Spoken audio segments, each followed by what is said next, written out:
Christian Audio, a division of Recorded Books, presents Keep It Light, The Freedom of Priorities in Life, Work, and Love by Joël Malm. Narrated by Joël Malm.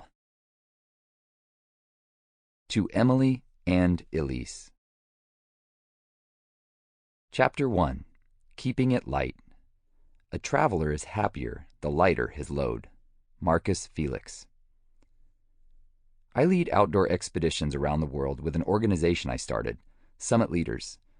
I've taken teams to climb Mount Kilimanjaro, hike and raft the Grand Canyon, cross the Scottish Highlands, walk trails Jesus most assuredly walked across northern Israel, and hike through the Andes Mountains to the ancient lost city of Machu Picchu.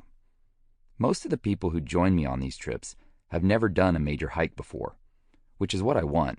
I'm not looking for people who are all wildernessy and willing to chop off their arm with a Swiss Army knife to survive. Those people would be really out of place on my teams. Plus, they'd make me look like a wimp. Because my teams are all first-timers, they're usually really concerned about having the right gear. I get tons of texts and emails asking questions about exactly what they should bring. So before our trips, I give them a packing list and have them watch a video I recorded about how to pack for a hike.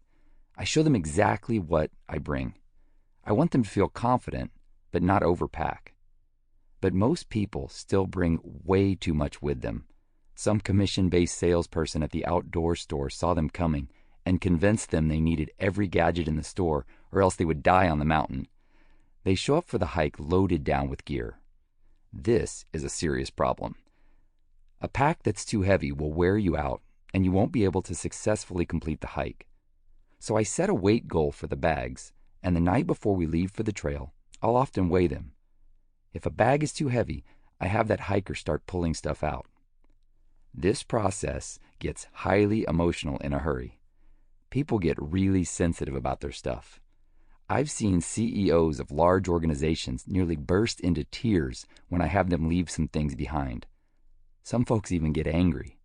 One girl who I wouldn't let bring a hairdryer was mad at me for days. As I lighten their loads, I can see the fear in their eyes, but I know they'll get over it. Usually by the second day of the hike, those same people thank me for making them lighten their load.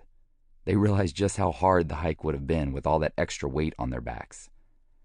I'm convinced that nobody intends to overpack. It happens slowly, little by little. We're worried about not having something we may need, so we just take everything. And unintentionally, we end up overloaded and tired, trying to carry a bunch of stuff. And by the way, I'm not talking about packing for a trip anymore. I'm talking about life. Life is like a long hike, and most of us are walking along with a pack that feels way too heavy. We're all doing our best to provide for ourselves and our families. We figure if we can just squeeze in a little more, we'll have everything we need.